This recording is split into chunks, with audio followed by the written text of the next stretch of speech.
A ver, ¿qué pueden tener en común un veredicto judicial un tanto extraño en España y un supuesto plan de paz para Ucrania? A primera vista, pues parece que nada. Pero, ¿y si os dijera que ambos son síntomas de una crisis mucho más profunda? Una que nos enseña cómo los grandes pactos que han gobernado la política durante décadas se están rompiendo, bueno, pues prácticamente delante de nuestros ojos. Este es el viaje que vamos a hacer en los próximos minutos. Vamos a recorrer estos 6 puntos. Y aunque parezcan temas muy distintos, veremos cómo al final todo encaja. Es una historia que conecta los pasillos de un tribunal en Madrid con los campos de batalla de Ucrania y nos va a enseñar cómo las grietas de un sistema se pueden sentir a miles de kilómetros de distancia. Bueno, pues vamos al lío. La historia arranca con el fiscal general del Estado español. Resulta que el Tribunal Supremo anuncia que lo va a condenar por un caso de filtraciones. Pero ojo, aquí viene lo increíble, lo realmente anómalo. Este anuncio llega antes de que la sentencia esté ni siquiera redactada. Fijaos en esta cita que hemos sacado del análisis de la fuente, porque es que es tremenda. Básicamente, describe un proceso que le da la vuelta por completo a la lógica de la justicia.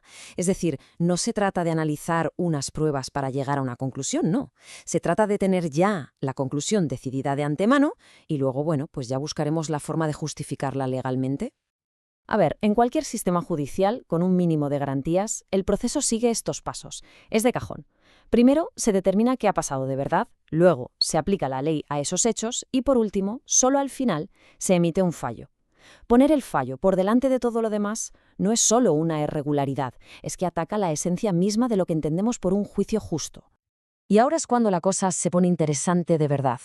Porque para entender por qué pasa algo tan raro como este veredicto, la fuente nos propone viajar en el tiempo. Y no un poco, no, casi 50 años atrás, justo al final de la dictadura de Franco. Esta cronología es clave para entenderlo todo. El punto fundamental que destaca el material original es que la democracia española no se construyó de cero. Fue una reforma pactada, no una ruptura total. Y eso significó que las viejas estructuras de poder del franquismo, como la judicatura o las fuerzas de seguridad, pues nunca se depuraron. Simplemente, como dice la fuente, se convirtieron en demócratas de la noche a la mañana. Y aquí, ¡zas!, conectamos el pasado con el presente. Este caso del fiscal, según la interpretación de la fuente, no es un simple asunto judicial, sería un capítulo más en esa lucha de poder, a veces soterrada, entre un gobierno elegido en las urnas y unas estructuras de poder heredadas que en realidad nunca perdieron en todo su enorme influencia. Vamos a ver ahora cómo ese legado histórico se ve, se palpa en un sistema legal que es único, muy controvertido, y que es central para entender toda esta historia. Hablemos del aforamiento. En la práctica, esto significa que no todo el mundo es igual ante la ley. Hay un grupo de personas que tiene una especie de vía VIP en la justicia, un camino diferente que les lleva directamente a los tribunales más altos, como el Supremo, y ojo, sin posibilidad de recurrir a una instancia superior. Y es que la cifra es una auténtica barbaridad, más de 17.000 personas, y eso sin contar policías y guardias civiles. La fuente argumenta que este sistema se creó en la transición, en teoría, para proteger a los nuevos políticos de una judicatura que venía del régimen anterior. Pero claro, con el tiempo lo que ha creado es una especie de sistema de castas. Y este gráfico lo deja clarísimo. Mientras que en Portugal solo tiene este estatus el presidente de la República y en Alemania son contadísimos, en España hablamos de una cifra que, si incluimos a todos los cuerpos, superaría el 250.000. Es, a todas luces, una anomalía en toda Europa. Muy bien, pues ahora vamos a aparcar por un momento el caso español, pero que nadie se olvide de esto porque luego volveremos. Ahora vamos a dar un salto enorme, porque esta idea de un pacto fundacional que se rompe bajo presión no es algo exclusivo de un país. Para ver cómo se manifiesta a una escala mucho mayor, nos vamos al escenario global, al controvertido plan de paz para Ucrania. La fuente desgrana los puntos clave de esta propuesta que se filtró. A ver, contempla reconocer las ganancias territoriales de Rusia, que Ucrania se comprometa a no entrar en la OTAN e incluso forzar la celebración de elecciones. Estamos hablando de un giro de 180 grados, un cambio radical que, en esencia, redibuja todo el mapa de la seguridad en Europa. Esta es la interpretación así de cruda que hace la fuente, que más allá de los detalles concretos, el mero hecho de que exista este plan es una señal geopolítica brutal. Para Estados Unidos el conflicto ha llegado a un punto en el que hay que asumir una nueva realidad sobre el terreno, una en la que los objetivos iniciales de Occidente pues simplemente ya no son viables. Entonces, con todo este panorama sobre la mesa, la pregunta es bastante obvia. Según este plan y el análisis de nuestra fuente, ¿quién sale ganando y quién sale perdiendo?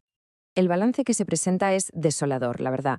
Ucrania evidentemente es el gran perdedor, un país descrito como un juguete roto. La Unión Europea, por su parte, sufre lo que se califica de catástrofe estratégica histórica, perdiendo su base industrial y su autonomía.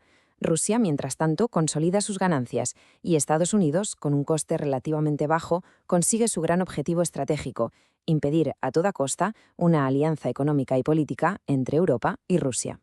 Y ahora, volvemos al principio. Hemos analizado un caso judicial y un plan de guerra. ¿Cómo es posible que estas dos historias, que parecen de mundos distintos, estén conectadas?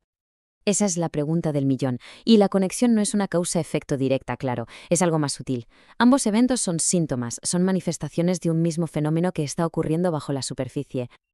Y aquí está la clave de todo. El sistema político español que nació en 1978 era, en el fondo, un gran pacto de convivencia que ahora, según la fuente, se está rompiendo en una lucha sin cuartel entre facciones. Pues bien, de una forma muy parecida, el orden europeo que surgió tras la caída del muro de Berlín era otro gran pacto, uno basado en el liderazgo de Estados Unidos, que ahora también se está desmoronando.